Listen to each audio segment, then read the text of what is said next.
이는 그들의 발은 악으로 달려가 피 흘리는 데 빠름이니라. 실로 새가 보는 데서 그물을 치는 것은 헛된 것이라. 그들은 자기 자신의 피를 보려고 엎드려 기다리며 자기 자신의 생명을 해치려고 몰래 숨어 기다리고 있는 것이라. 이익을 탐하는 모든 자들의 길들이 그러하여 자신의 생명을 앗아가느니라.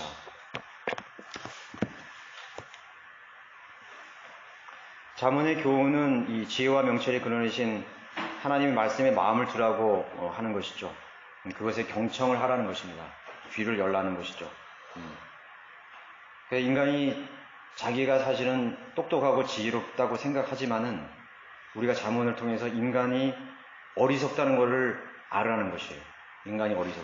인간이 지혜롭고 똑똑한데 왜 하나님께서 잠언을 주셨겠습니까? 왜 지혜와 명철에 귀를 기울여 하겠습니까? 다 우리는 어리석고 미련하고 또 미혹되기 쉬운 그런 아주 구조 자체적으로 속기 쉬운 그런 인격체인 것입니다. 왜냐하면 첫 번째 사람 아담이 속았기 때문에 그 속은 것이 죄예요. 속은 것이 인류에게 그 사망이 들어오게 한 원인이 됐던 것이죠. 여러분 아무리 그 고학력을 가지고 경험이 많고 또 심지어는 IQ가 뭐 수재 천재 막 이렇게 하는 사람들 보세요. 그 사람들의 한번 인생을 한번 이렇게 관찰해 보십시오. 그 사람들이 얼마나 어리석은 것입니까? 그 사람들은 어리석고 실패한 사람들, 똑똑하면 왜 실패하고 불행하게 살겠어요? 그죠? 만족하지 못하는 삶을 살겠습니다. 오히려 더 많이 가지고 똑똑하고 고학력자고 IQ가 높고 그런 사람들이요. 실질적으로 평범한 사람들보다 더 못 살아요. 더 못 산다고요. 실패하고 불행해지고.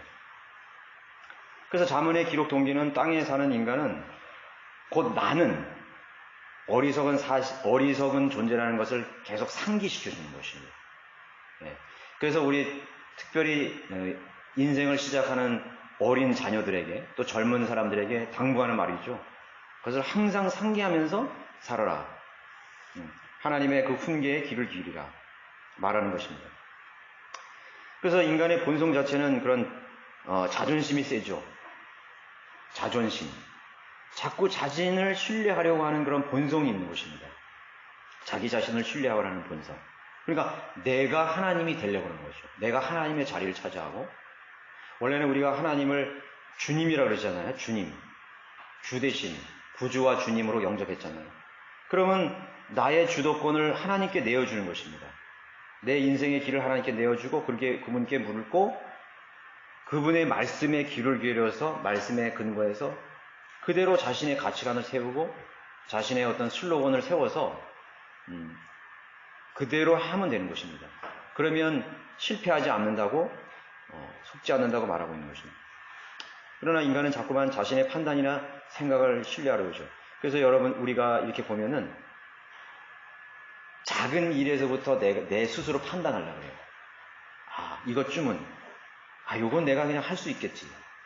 그래서 이 성경에도 보면은요, 사람들이 시험에 들고 넘어지는 경우가 보면은 큰 사건이 아니에요. 엄청난 인생의 그런 한계나 고비를 만나면 오히려 하나님께 묻는데 자기가 할 수 있는 것은 오히려 안 물어요. 사울왕 같은 데도 뭐예요? 자기가 해버렸잖아요.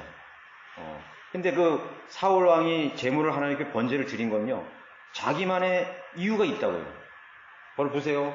이제 적들은 이렇게 왕성하게 지금 이스라엘 민족 백성들을 치러 지금 운집에 있죠. 모여들죠. 그리고 백성들은 확 초조해서 그러죠. 그리고 사무엘 선지자는 안 오잖아요. 안 오고 얼마나 초조했겠어요. 그러니까 빨리 내가 그럴 수밖에 없는 상황이라고 생각한 것이에요. 그래서 그 사무엘 선지자가 도착하기 전에 자기가 마음대로 그 번제를 드렸을 때 하나님께서 떠났다고 그랬잖아요. 떠났다고 그랬던 것이에요. 기다릴 줄 모르는 거죠. 그러니까 사람은 초조하고 또 불안하면요, 더 급해서 자기 판단과 자기 생각을 더 신뢰하게 되는 것이에요. 그러나 조금 있으면 하나님께서 응답하시고 인도하실 텐데 그것을 못 참는 거죠. 그걸 못 참는 것입니다. 기도의 응답도 마찬가지고 모든 것이 다 그런 것 같아요. 그래서 이제 어떤 자기가 지적 능력을 가졌다고 그래가지고 뭐를 계획하는 것도 그렇고 뭘 예견하는 것도 없고 판단하는 그런 부분이 있어서도 자기 판단이나 생각을 신뢰하려고 하는 것입니다. 여러분들이 이제 우리가 늘 하는 그런 일상들도요, 한번 여러분들이 가만히 앉아서 하나님 말씀 앞에 놓고 기도하면서 생각을 하면서 지혜를 한번 구해보세요. 하나님, 내가 더 좋은 방법이 없습니까? 하나님의 방법을 내가 알고 싶습니다. 나는 어리석습니다. 하고 하나님께 그 구하면요, 하나님이 실질적으로 정말 하나님이 그 지혜와 또 판단력과 분별력을 분명히 주신다고요. 그 뒤에서 일어나는 그 모든 일에 대해서 하나님께서 책임지시고 다 예비해 놓으시는 것이요. 그러나 이제 인간은 그런 지적 능력만 이게 아니라 감성이라는 게 있잖아요. 감정, 뭔가 느끼고 싶어하고 육신을 위한 그런 감각을 그런 따르고 싶어하는 그런 욕망이 있거든요. 또 이게 또 문제야. 자기 생각과 판단도 또 문제지만 인간의 이런 감성들이 있잖아요. 우리 자녀들이 만약에 어린 자녀들이 자기 방에서 말이죠, 게임을 한참 막 하고 있는데 부모가 아버지나 엄마가 들어서 야 그만해가지고 그걸 뺐거나 중단시켜봐요. 그 자녀가 어떤 반응을 나오나? 뭐 짜증을 내면서요, 막 불쾌하잖아요. 굉장히 불쾌하잖아요. 그러니까 그 게임을 할 때는 얼마나 즐거웠겠어요. 막 즐겁고 거기 빠져가지고 막 신나게 하고 있는데 부모가 갑자기 그걸 중단시켰단 말이지. 그러니까 그 인간의 본성이라는 게 이게 막 이렇게 화가 치면, 그래가지고 그게 심화되면은요, 부모를 구타하는 우리 사건 그런 거 나오잖아요, 뉴스에. 부모를 막 이렇게 막 폭행하고 막. 좀 나이가 들고 이제 사춘기 이상 되면은 부모보다 힘이 세지잖아요, 그죠? 심지어는 살해하는 경우도 나오는 거예요. 예, 살해하는 거예요. 그 게임을 하지 못하겠다고 해서 부모를 살해하고, 자기가 그런 재밌게 막 하고 있는데 거기에 빠져들어서 뭔가 막 하고 있는데 즐기고 있는데 그걸 방해하는 거죠. 몰입하고 있는 거예요. 그게 그대로 우리 생활에도 나타나는 거예요. 우리가 뭐 육신적으로 즐겁고 또 뭐 우리가 뭐 이렇게 막 취미 생활도 하고 뭐 여러 가지 있잖아요. 뭐 사람도 만나고 그런 즐거운 게 얼마나 많아. 그런데 그거 하지 못하게 해봐요. 화나죠. 왜 당신이 왜 내 인생에 개입해가지고 참견하느냐 이거죠. 그러니까 사실은 그것이 그런 부분들을 이제 이렇게 제동을 거는 부분들이 하나님께서는 사람을 통해서 할 수 있거든요. 가까이 있는 부모라든가 아니면 친구라든가 아니면 뭐 누구를 통해든지 제동을 걸 수 있거든요. 그럼 그거를 굉장히 불쾌하게 생각하는 거예요. 그래서 우리 그리스도인들은 하나님이 나를 인도하시고 나를 선한 길로 인도하시는 그런 그 방법에 있어서 여러 가지 채널을 열어놔야 되는 거예요. 여러 가지 채널. 친구의 좋은 일일 수도 있고, 설교를 통해서 할 수도 있고, 성경 공부를 통해서 책을 읽다 할 수도 있고, 제일 중요한 건 하나님의 말씀 속에 내가 말씀에 귀를 기울이는 거죠. 그래서 그거를 나의 삶에 적용해서 그거를 경청할 수 있는 법을 배워야 되거든요. 그래서 내가 절제하고 브레이크를 이게 하나님은 걸어 주시는 거죠. 그게 만약에 터져버렸다, 브레이크가 터져버렸다는 거예요. 그거는 뭐 컨트롤할 수 없죠. 누구 말도 안 듣는 거예요. 부모 말도 안 듣죠. 친구 말도 안 듣죠. 뭐 목자 말도 안 듣죠. 뭐 그 다음에 하나님의 말씀도 안 들려오는 거죠. 그게 인간의 그런 것이죠. 그러니 인간이 어리석다는 것이죠. 그러니까 그런 문제들이 없을 때는 맞아 이 하나님의 말씀대로 살아야 돼. 내가 왜 그런 사람들에 쏘가? 응? 내가 그럼 왜 악한 사람들, 왜 죄인이 쏟고 세상에 쏟고 왜 그렇게 쏟겠어? 그러니까 그렇게 할 수만 있다면 왜 하나님께서 잠언을 주셨겠어요? 17절 실로 새가 보는 데서 그물을 치는 것은 헛된 것이라. 사냥이라는 게 쉽지가 않죠. 저도 어렸을 때 이 특히 참새 같은 걸 많이 잡았거든요. 별 수단을 다 해서 잡았어요, 저는. 이제 그 참새 같은 경우는 겨울에 먹을 것이 없으니까 제일 하는 거는 이렇게 소쿠리 같은 거 이렇게 해가지고 이렇게 세워가지고 거기에 막 좁쌀이나 쌀 놓고서 이제 줄을 이렇게 매가지고 땡긴다는 거죠. 잘 안 잡혀요. 새가 아주 어리석은 것 같지만요. 왜냐하면 새가 다 봤거든. 내가 그걸 몰랐던 거야. 새가 안 보는 데서 그걸 했어야 되는데, 새가 저기 짝짝 막 옆에 있는데, 그 새가 보는 데서 내가 가만히 잠언을 보니까, 나중에 보니까 안 잡혔던 이유가 있는 거야. 새가 보는 데서 그걸 다 했거든. 아무리 새가 무슨 새몰이라도, 에휴, 참 인간은 저 어리석다고 그랬을 거야. 그 다음에 한 방법이 뭐냐면, 깜깜한 밤에 누가 그러더라고요. 그 새들이, 이게 나무가 있어요. 이렇게 나무가 큰 덤풀나무가 있는데, 촘촘히 된 나무 있죠. 그런 나무 그 사이에서 잠을 잔대요. 그래가지고 그 동네 어떤 형이 이렇게 하면 잘 잡힌다는 거야. 어떻게 하냐면 후라시 있잖아요. 후라시. 후라시를 딱 들고서 그 나무를 이제 살짝 가면은 새가 자기를 못 보는 줄 알고 도망가지 않는다는 거예요. 그리고 후라시를 거기에 딱 키면은 자기만 딱 비치면은 못 간다는 거지. 그 후라시만 비치는 데만 큰하기 때문에 껌껌한 데는 아예 갈 생각을 못 한다는 거예요. 그래서 한 2마리 잡았어요, 제가. 신기하더라고요. 후라시를 딱 비쳤으니까 새가 딱 있어. 근데 안 도망가. 그렇게 해서 한 2마리 잡았죠. 그러니까 그건 안 봤지, 저 새들이, 그죠? 그래서 내가 후라시 켜리라고는 상상도 못 했을 거야. 아무튼, 사냥은 쉽지가 않습니다. 그 새도 쉽지 않은데, 그 무슨 노루나 무슨 쪽제비나 또는 이런 야생 그런 그 동물들을 잡는 것이 얼마나 힘이 들겠어요. 그런데 그 사냥꾼은 그러한 짐승과 또 새나 이런 것보다 월등히 지혜로워야 돼. 그리고 그것을 은밀히 그걸 준비해야 되는 것입니다. 오래 기다려야 되고, 그렇죠? 그래서 그런 술책에 그 사냥꾼의 술책에 하늘을 나는 새조차 포에 갈 수 있는 그런 능력을 갖추는 사람이 바로 사냥꾼이라는 거죠. 그렇죠? 그래서 여러 가지 미끼나 덫을 놓고 또 올무도 놓고 또 숨어서 매복을 통해서 눈치를 못 차게 해서 잡는 것이에요. 눈치를 못 차게 해서 잡는 것이죠. 그것이 사냥꾼이라는 거예요. 그 사냥꾼을 여기에 뭐로 말하는 것이죠? 우리를 넘어뜨릴 수 있는 모든 것입니다. 단순히 악한 영이고 마귀지만은 마귀가 다스리는 마귀의 종들이 많잖아요. 세상의 어떤 가치관이라든가 구조라든가, 예? 또는 세상의 친구들도 마찬가지죠. 세상의 여러 가지 분위기들, 그런 것을 탁 놓고서 이 그리스도인들, 하나님을 신뢰하는 사람들을 어떻게 하면 거기에 빠져들게 할지를 알고 있는 것이에요. 그래서 하나님 앞에 이렇게 신실한 사람들을 찾아보기 힘든 거죠. 구원받고 그대로 다 성장을 했으면 하나님 앞에 헌신하고 또 신실한 하나님의 사람으로 성장을 했으면 얼마나 좋겠어요. 그렇지만 하나님 대적하기도 하고 시험에 빠지기도 하고 불행하게 되는 거죠. 구원받았음에도 쉽지가 않아요. 한번 잡히면 되돌리기가 힘든 것이에요. 그리고 불가능할 수 있는 것입니다. 근데 어떻게 이 덫에 걸린 짐승들이요, 가끔 이렇게 탈출하는 경우가 있어요. 탈출해서 올감에 걸렸다가 탈출하고.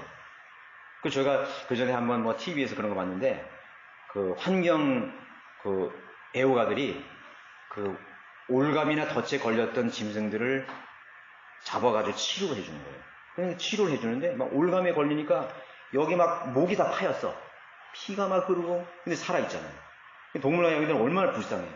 그 올가미에 막 이렇게 빠져나가려고 몸부림을 치니까 털도 다 빠지고 여기 막 목에 가죽이 다 거의 그냥 뼈가 드러나죠. 죽기 직전에 그런 것도 있고, 또 아니면 막 다리가 막 이게 절단된 것들 있죠. 그 올가미에 그냥 다리가 발버둥 치다가 그러니까 절단돼 버린 거예요. 그러다가 죽는 건데 동물애호가들 그런 걸 또 잡아다가 이렇게 여러 가지가 많아요. 별것이 많습니다.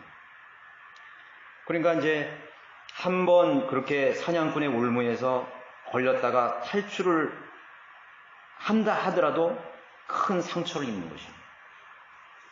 우리가 영적으로도 생각하기에 이 힘센 사냥꾼을 이 임노시라 했잖아요. 임으로 힘센 사냥꾼. 그게 마귀의 그런 모형 아닙니까? 사탄의 모형 아니에요? 그 마귀들이 힘센 사냥꾼을 통해 가지고 많은 하나님의 자녀를 올무에 걸리기도 하고, 또 올무에서 빠져나오기는 힘든데 혹시라도 빠져나오는 사람들은 치명상을 입게 되는 거예요. 영적으로 치명상을 입게 되는 것이죠. 그 상처가 그렇게 쉽게 마무리되지 않는 거죠. 그래서 마귀에게 한번 큰 타격을 받은 사람들은요, 그 다음에 그렇게 재기하기가 그렇게 쉽지가 않아요. 되게 쉽지 않습니다. 그래서 성경은 뭐라 하냐면, 어떻게든지 성장해서 그리스도의 군사가 돼서 마귀를 대항할 수 있는 그런 능력을 갖추라고 말하고 있는 것입니다. 분별력을 갖추고 하나님 말씀에 순종하라고 말하는 것입니다. 피 흘림인데 빠르다 그랬어요. 자기 자신의 생명을 해치려고 몰래 숨어 기다리고 있다고 말하고 있습니다. 그것이 이익을 탐하는 모든 자들이 길들이 그렇게 되는 거죠. 그렇게 돼서 어떤 사람들은 그렇게 상처를 입었을 뿐만 아니라 마귀에 걸리면은 자기도 역시 마귀의 종이 되는 것입니다. 마귀에게 포로가 된 사람들은 마귀의 또 종으로 사용해버려요. 그러니까 그 마귀의 종으로 사용한 사람들이 교회에 남아있다? 이건 치명적인 거죠. 그 마귀에게 사로잡힌 사람들이 마치 신실한 그리스도인 척하면서 겉으로는 좋은 말도 하고 행동도 하지만은 그 속에는 이미 악한 영이 들어가 있는 것입니다. 그러니까 껍데기만 그리스도인이지 안에는 마귀가 점령을 해버린 거죠. 마귀의 종이 된 거예요. 그러니까 호시탐탐 싹 살피다가 틈이 있으면은 형제나 자매들을 공격하는 것입니다. 비방하고 상처를 주고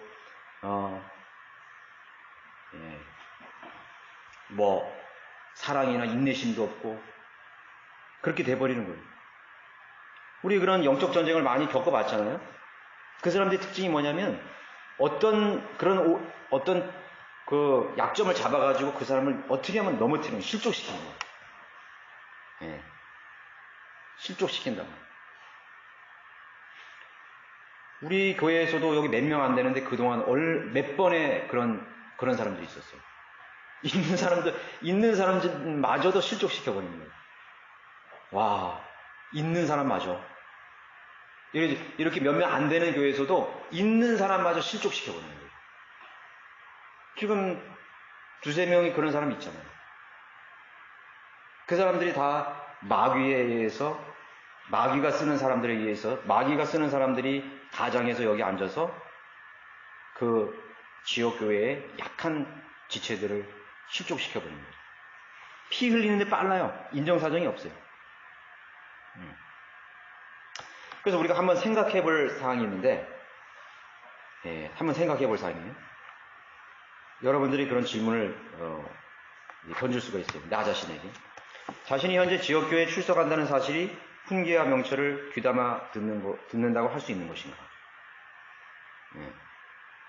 내가 지금 성경 공부도 하고 설교를 듣고 있는다고 해서 하나님의 말씀에 귀를 기울이고 있는 것인가? 그분의 교훈과 명철에 내가 귀를 열고 경청하고 있는 것인가? 그렇지 않죠. 경배도 나오고 성경도 읽고 공부에도 관심이 있을 수 있고 그렇게 할 수 있는 거죠. 이런 공식적인 모임에 아예 참여를 하지 않는 사람들은 이미 말할 필요도 없는 것이죠. 그럼 안 와도 된다 이런 것이 아니죠. 그런 사람은 더 악화된 사람이에요. 하나님과의 약속, 지역교회의 소중성을 잃어버린 사람은 말할 계주도 없는 것이죠. 그러나 우리 자신이 한번 냉철하게 살펴보라는 것이죠. 나는 그러한 외부적인 그러한 것에 내가 참여한다 할지라도 하나님의 훈계와 명철을 귀담아 듣고 있는 것이다. 그럼 덫에 걸리게 되는 것이죠. 듣기는 듣는데 마음의 변화가 없어져 버린 상태. 요즘 사람들은 성경 공부를 하자면 나 그거 다 알아요. 그렇게 한다고요. 그러니까 사람들은 교만하면은요 벌써 그렇게 되는 거예요. 그 사람에게는 이미 교만이 있는 것이죠. 나 그거 다 안다고. 어떤 형제에게는 신학원 공부를 이렇게 한번 해보시죠. 그러면 나 그런 거 다 알아요. 책 많이 읽었어요. 어떤 사람 할 필요도 없대. 나 더 이상 그렇게 공부하고 싶지 않다. 그런 사람은 나중에 결국 실족됩니다. 세상으로 가버렸죠. 세상으로 가버리는 거예요. 교만했기 때문에. 그러니까 하나님의 말씀의 훈계를 계속 반복해서 듣고 마음에 새기고 또 자신에게 적용해보고 말이죠. 나는 지금 금을 치는 그런 은밀한 것을 내가 알아채고 있느냐 이거죠. 그래서 저 자신도 한번 생각해 보는 거예요. 마귀가 나를 이렇게 사로잡기 위해서 그물을 치고 있는데 어떤 환경을 통해서 나에게 그물을 치고 있을까를 한번 생각해 보는 거죠. 내가 일하는 곳에서나 내가 만나는 사람이나 내가 또 어떤 관심을 가진 것이나 그런 거 있잖아요. 교회는 다니는데 맨날 낚시하는 그런 생각만 하는 거야. 낚시가 있는데 낚시 취미가 그거야. 그러니까 온통 그게 사로잡혔어. 근데 교회는 나와. 오늘 끝나고 낚시 가야지. 오늘 캠핑 가야지. 좀 바닷가에 시원한 데 가서 놀고 말이야. 커피나 마시고 그런 거만 생각하는 거야. 그건 사로잡혀가지고. 집에 가면 말이야. 좋은 맛있는 거 있는데 오늘 바베큐 구워 먹어야 되는데 하면서 교회 앉아 있는데 그런 생각만 하는 것이. 어떤 또 이 사람들은 또 오늘 낮에 보면은 무슨 우리 축구 경기가 있는데 손흥민 나오는 축구 경기가 있는데 말이죠. 메시 못 하는데 빨리 안 끝나나 말이죠. 이런 거나 생각해요. 그럼 벌써 그거는 뭐예요? 그럼 벌써 마귀가 그 사람에서 세상 것을 동원해서 그 사람 하나 마귀 안 들려서 그렇게 하지만은 그 사람 마음속에 이미 마귀가 넣어준 생각으로 마귀가 다른 걸로 넣어준 게 아니에요. 그런 걸 통해 넣어주는 거예요. 또 일할 생각만 하는 거야. 일. 그거 하면 안 돼. 사로잡혀가지고. 그런 사람에게서 어떻게 구령의 열정이 나며, 형제 자매들을 위해서 참 기도를 하겠으며, 내 잃어버린 가족을 위해서 참 구령하기 위해서, 눈물로 씨를 뿌리겠으며, 뭘 하길. 그 사람 그런 생각 나겠어요? 절대 안 난다고. 하나님의 일을 걱정하는 거야. 하나님이 아프가니스탄 그런 뉴스 보니까 가슴이 메어 저 사람들은 복음 들었을까? 아마 한 점도 그런 생각 안 할 거예요. 예. 그런데 성령 충만한 사람은 그게 아니죠. 예. 꿈속에서도 주님의 일을 생각해요. 내가 주님 얼마나 사랑해요. 주님이 원하시는 게 무엇일까요? 그런 거죠.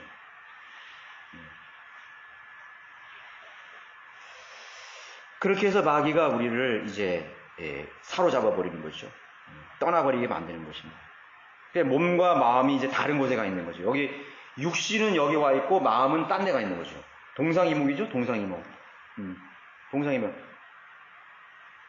부부가 같이 사는데 다른 곳을 바라봐. 그 얼마나 비참한 거예요.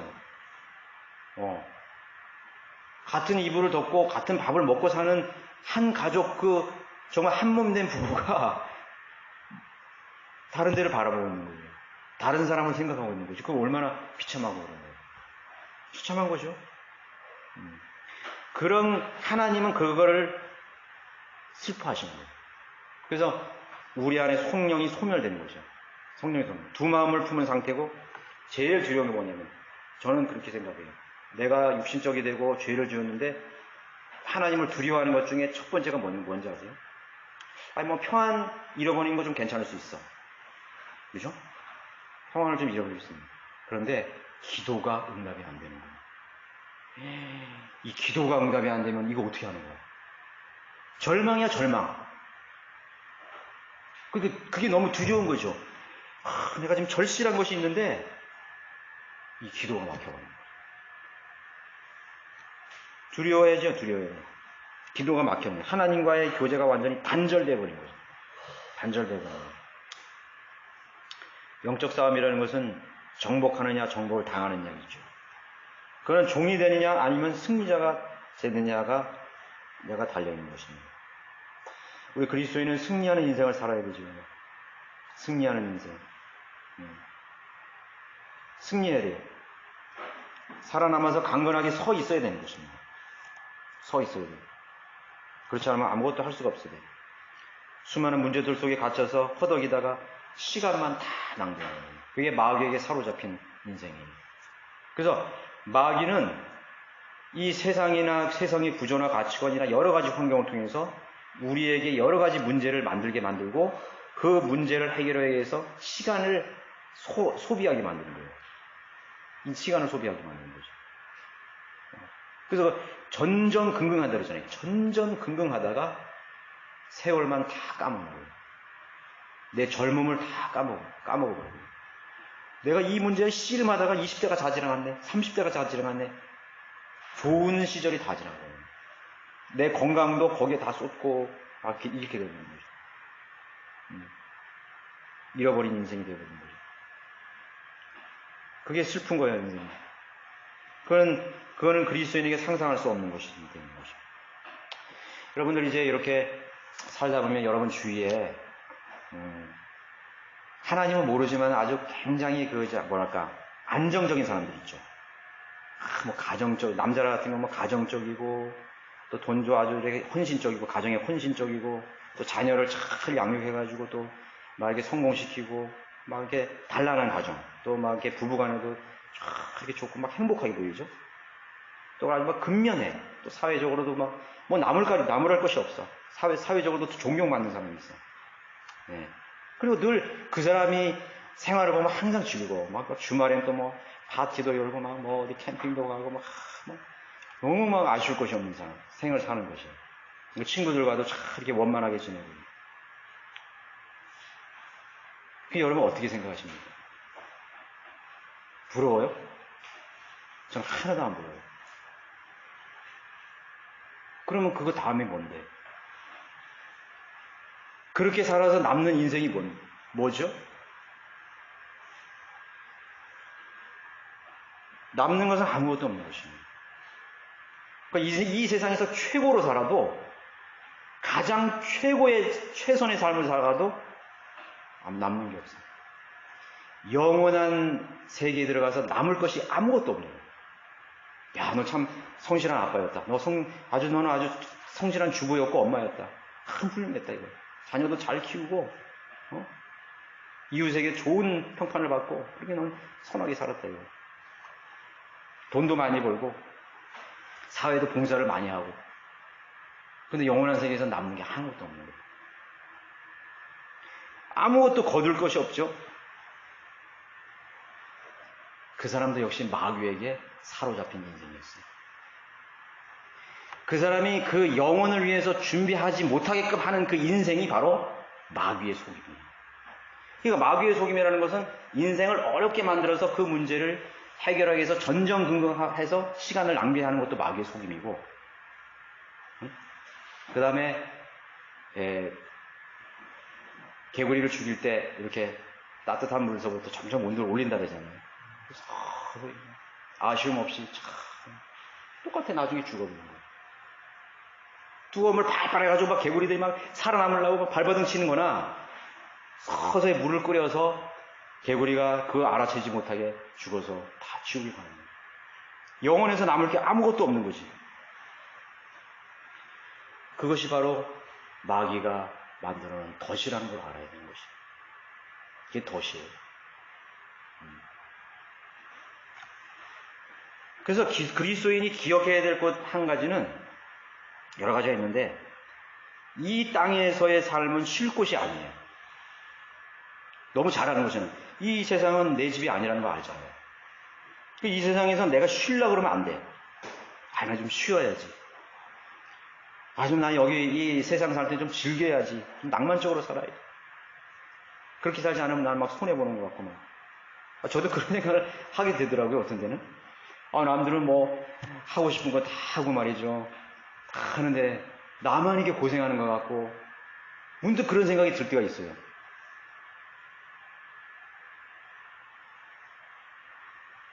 그러니까 저도 그렇게 생각하면 또 여러분은 얼마나 하겠어요.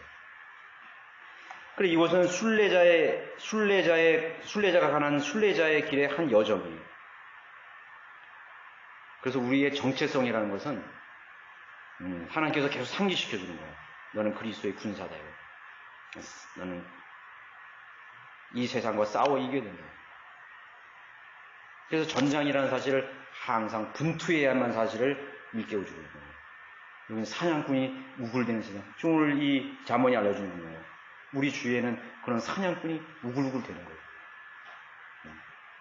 그래서 내가 어리석어 버리면은 피 흘리기에 빠른 숨어 있는 그런 사냥꾼에게